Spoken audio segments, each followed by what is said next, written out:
These are stories of death, murder, bloodbaths, gore, and boiling oil.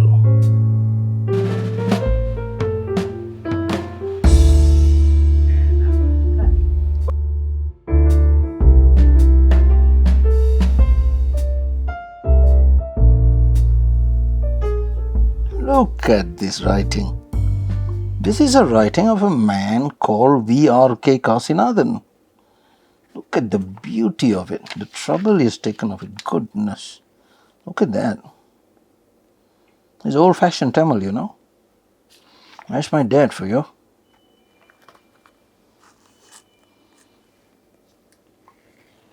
My name is G.K. Gunson, and this is a story of boiling oil. It has become a fashion among ethnic Indians of this country to go into India and bring to Malaysia, through proper and valid channels, artisans with the help of whom they open business. In this case, I'm going to use the name Mike to describe this Tamil hairdresser from a very remote part of South India. Mike was recruited by the victim, who I shall call Victor.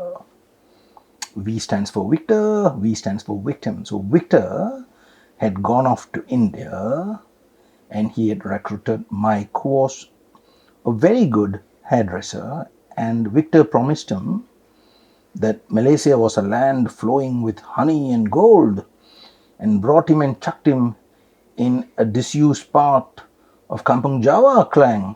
There Victor rented a hairdressing saloon, equipped it with second-hand equipment, and forced Mike to dress the hair of customers. At the end of the day, Mike was to collect the money and Victor would be at hand to take it, and they would then return to a place in which Victor housed Mike.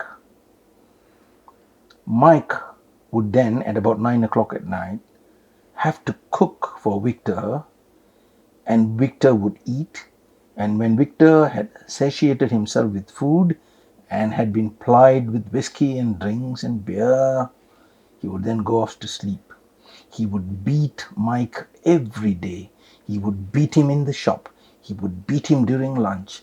He would beat him because Mike was late in making breakfast at 5 o'clock in the morning. And this went on for about 2 years.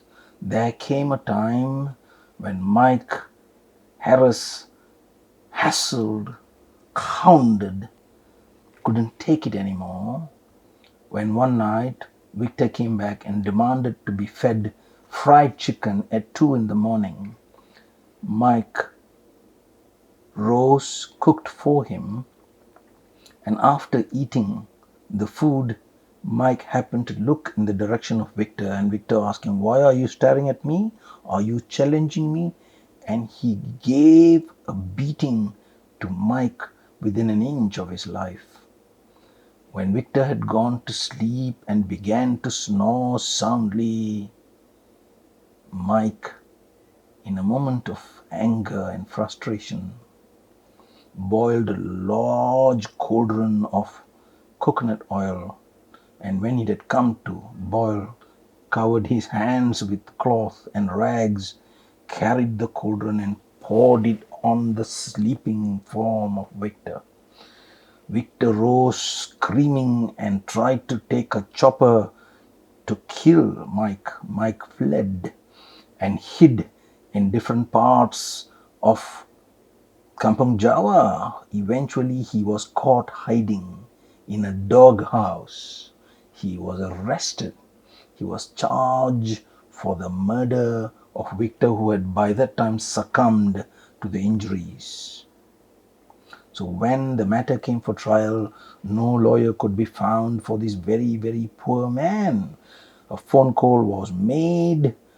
I was asked to go to court to represent him. Could I do them a favor? Asked the High Court. I said, okay. I went there and the trial proceeded. I explained to the judge that this man had been driven to insanity in order to save himself. He had killed this man so that he could be rid of this great source of pain, sorrow, and anger in his life. And eventually, the High Court judge sentenced him to 12 years imprisonment. The High Court judge refused to sentence him to death. And that is the story of Mike and Victor. So, thank you for being with me on this macabre story, unusual in its circumstances, violent in its delivery, and boiling in its results. One last thing, don't try to be funny with your barber. Be kind to him. You might never know what might he do. Have a darksome night and a sound sleep. Goodbye.